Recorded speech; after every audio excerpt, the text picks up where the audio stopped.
Assalamualaikum warahmatullahi wabarakatuh. Saya Ahmad Rofi Uzen akan menerangkan tentang filosofi dan orientasi administrasi perkantoran modern. Pertama-tama kita akan mempelajari tentang historis singkat administrasi yang dimulai dari zaman Mesir kuno.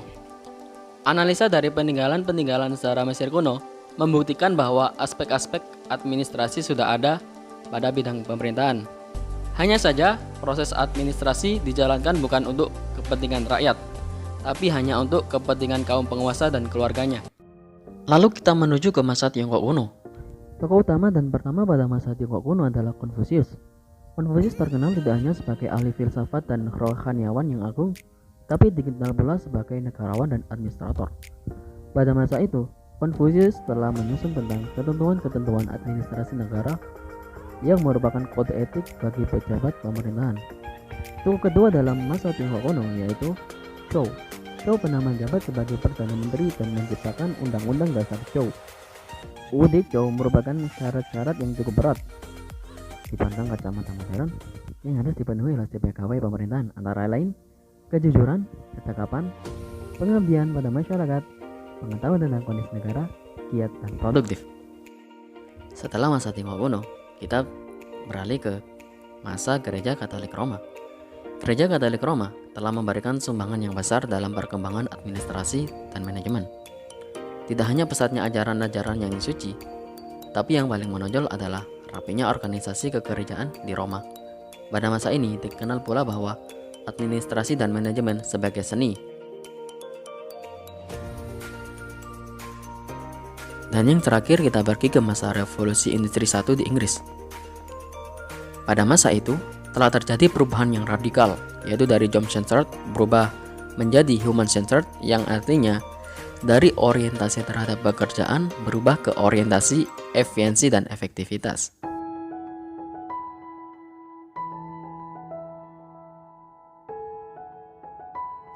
Mari kita lanjut ke pengertian administrasi.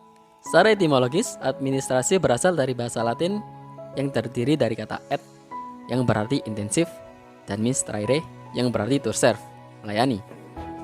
Kata administrasi juga berasal dari bahasa Belanda, yaitu administratie, yang meliputi kegiatan catat-mencatat, surat-menyurat, pembukaan ringan, ketik-mengetik, agenda, dan sebagainya. Sedangkan menurut KBBI, administrasi adalah usaha dan kegiatan meliputi penetapan tujuan serta penetapan cara-cara penyelenggaraan pemerintahan, kegiatan kantor, dan tata usaha. Marilah kita menuju ke pengertian kantor.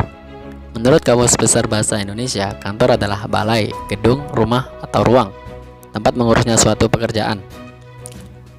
Pengertian lainnya, kantor merupakan suatu unit organisasi yang terdiri dari tempat, personil, dan operasi ketetausahaan untuk membantu pimpinan organisasi. Adapun tujuan dari kantor yaitu memberikan pelayanan komunikasi dan perekaman. Sedangkan kantor juga memiliki beberapa fungsi, diantaranya Menerima informasi, merekam informasi, mengatur informasi, memberi informasi, dan yang terakhir, melindungi aset. Setelah kita mengetahui dua pengertian kantor maupun administrasi menurut etimologis, marilah kita beralih pengertian administrasi perkantoran modern menurut beberapa ahli.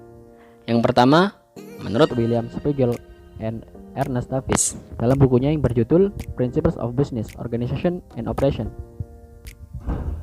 Manajemen kantor adalah pengarahan menyeluruh terhadap kegiatan seperti transportasi, manufacturing, pergudangan, dan penjualan. Dan yang kedua, menurut George R. Terry dalam bukunya Office Management and Control.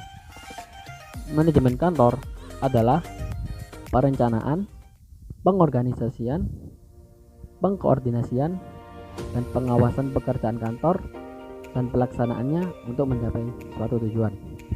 Dan yang terakhir, W.H. Evans dalam bukunya Administrasi Perkantoran Modern. Administrasi perkantoran sebagai fungsi yang berkaitan dengan manajemen dan pengarahan semua tahap operasi perusahaan, yaitu proses pengolahan data, komunikasi, dan memori organisasi. Berbagai pendapat yang sudah dikemukakan, maka dapat disimpulkan. Yang pertama, Kantor adalah tempat melakukan aktivitas penyelesaian pekerjaan untuk menunjang pencapaian tujuan penyelesaian pekerjaan pokok organisasi. Dan yang kedua, administrasi perkantoran merupakan proses kegiatan penataan untuk menopang pencapaian tujuan pokok suatu organisasi. Dan yang terakhir, administrasi perkantoran memiliki ciri-ciri antara lain dirancang dengan sistematik, kegiatan substansif yang menopang kegiatan pokok, bersifat memberikan layanan informatif, dan mengelola informasi. Sekian presentasi dari kami. Wassalamualaikum warahmatullahi wabarakatuh.